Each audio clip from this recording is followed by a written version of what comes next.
Good afternoon, everyone. Finished this waterfall section. There's one or two little more things to do in here, but I'm letting some foam putty dry. So I basically have built up these entire wall sections along here. I also have ones here, and along here. I have put some of this foam putty stuff in the areas where there's like some cracks and whatnot, just as an added protection, because I am going to be using the realistic water in this entire section. It's going to be this piece here. I'll still go over the top here, and it's not fit perfectly yet. There's a little trimming and what to do. The waterfall, though, there's going to be the first section of waterfall is actually going to be right here. So I still want to put one more, like right about here where my hand is. Probably the biggest news for you guys is, let me get down a little bit further. That back there is actually put in.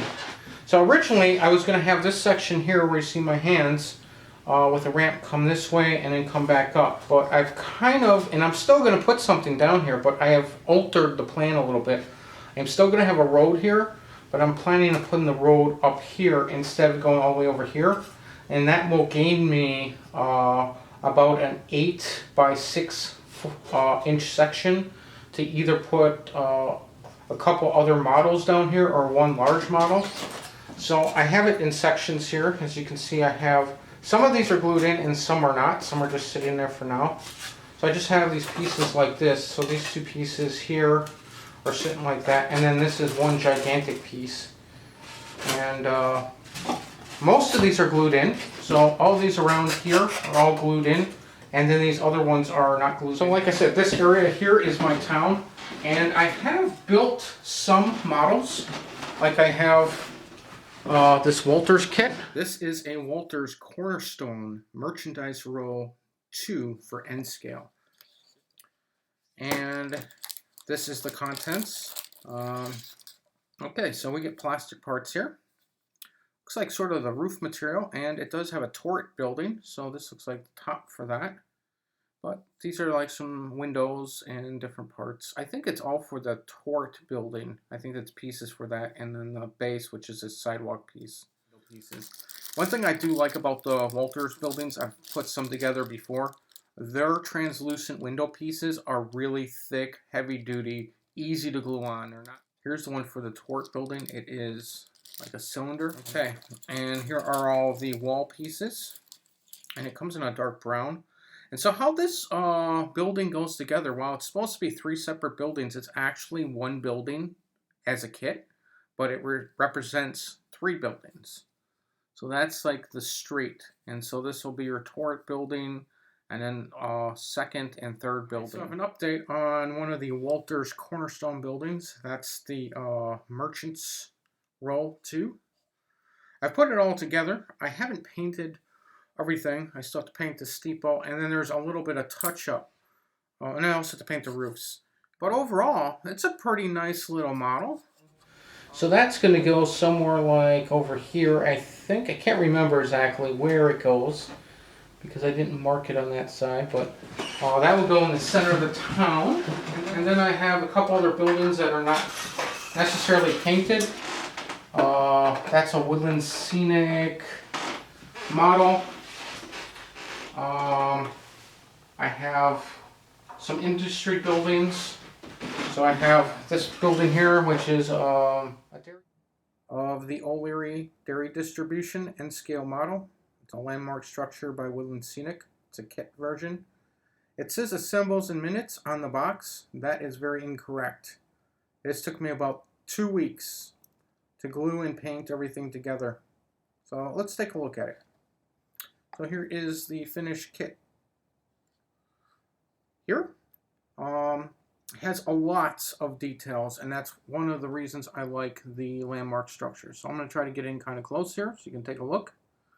And you'll notice there's a number of items on the loading dock, including a person that you get to paint, milk cartons, or actually milk bottles, pallet jack, and a number of other items there. It comes with stairs, propane tank, electric thing, air conditioning units, dumpster, and actually has a hose, it's very hard to see, a vent, and in the rear you get a ladder going up to the air conditioning units, and that's pretty much what it looks like finished. I also didn't add on all the accessories. There's some of the accessories I kept off. There was supposed to be like another pipe over here. I didn't like it, and there was another one here. I just liked it like this. And oh yeah, there's also supposed to be some eaves in here. I think you can see them on this picture. The reason I didn't put them on, they would have fit perfectly, but they cover up this little round window here. And I like that round window. That round window is on both sides, and it looks really cool. And I had a little bit of issue with this. Part of this building comes pre-built, and you have to glue in some walls.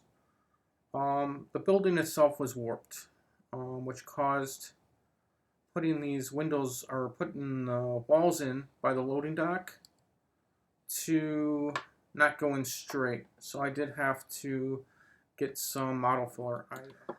So I did have to use that to get this on. Overall though, it's a great little model for N scale. It's very hard to find really good sort of industrial commercial models, and this was one of the kind of kits that you could get, and is one of the ones I did get. Building structure. A lot of the other third-party ones really did not have this extra stuff, would have cost extra money, other kits to put together.